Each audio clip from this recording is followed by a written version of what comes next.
سلام، من حسن سربخشیان هستم. به برنامه دیگری از دریچه خوش آمدید.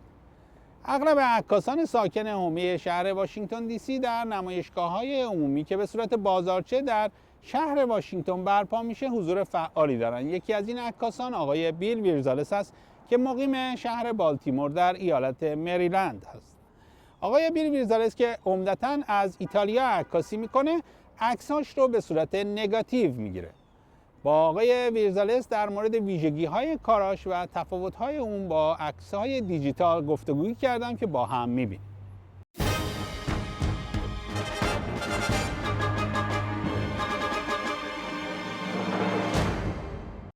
I got my first camera when I was in kindergarten, a little brownie Hawkeye Kodak camera, and taking pictures of classmates.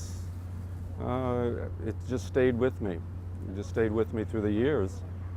And about 10 years ago, I decided that I wanted to show more of my pieces to the public. So I started doing art shows, and it's been successful. People like Italy. There's always something that people like about Italy. And plus photography is it's a way that I can express my passion. Most of my business is done with fine art shows. Try not to do the postcard typical imagery that most people see on TV or on postcards or magazines. They're kind of hidden little corners that I try to show people, and the ones that are really special are the Italian Americans that have never been to Italy, that I can show them parts of their homeland that their grandparents came from that they'll probably never see. A lot of people really think that Italy is all this color, all terracotta. It's all browns with the tiles and the roofs. But as you can see, there's color everywhere, and they love flowers. This one over here is our friend Donatella's. This is an island back of me that's Burano. It's the fishing village. They just color each of the houses with color. The old school of photography, which I think a lot of people have lost these days because they are shooting constantly with digital. They're shooting tons of pictures, and I don't. I'm shooting film, but it's all with this, and I'm lucky to have a shop in Baltimore that's one place left where I can print my pieces. It's a dying art, pretty much. People ask me, what's your post-editing program? I said, I don't know what that means. It's all before I click the shutter.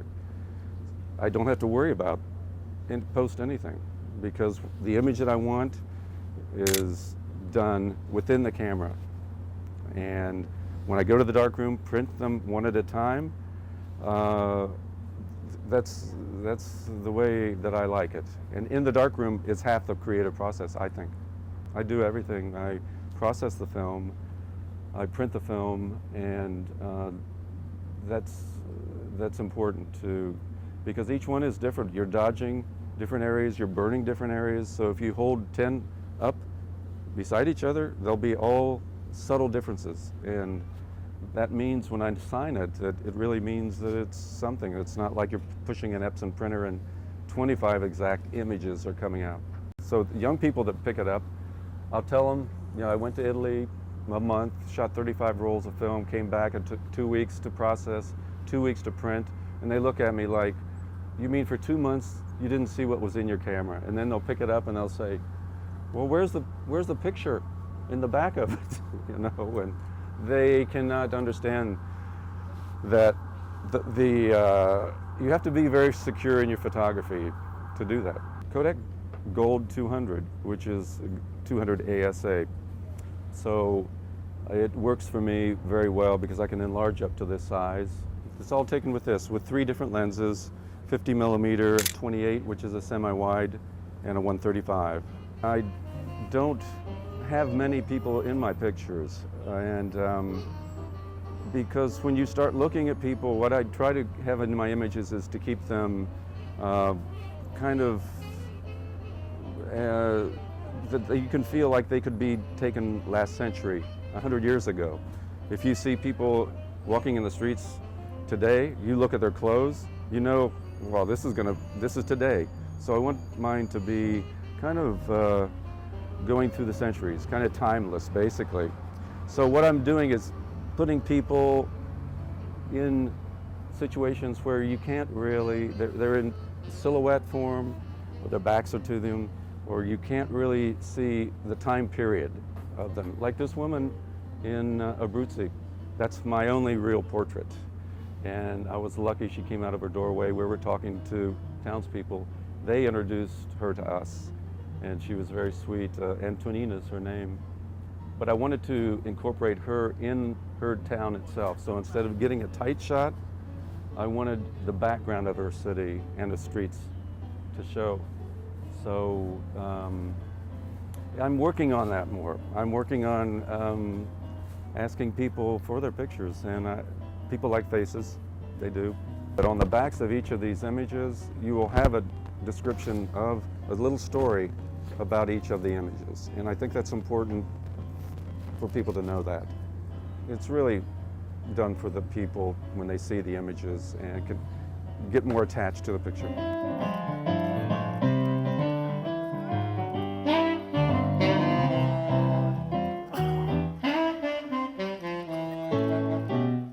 Slow down. Don't shoot constantly. I had an intern working for me 3 or 4 years ago, and she had a digital camera.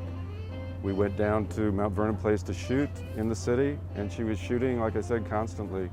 And I said, Libby, could you slow down a little bit? And she could not. She just was in her system to keep shooting. And finally I decided, okay, I don't want you to take another picture and I handed her the biggest tripod that I could find. I said, attach this to your camera, and I don't want to see another picture unless it's attached to the camera. And that slowed her down. It made her sit in the exact same spot and look around.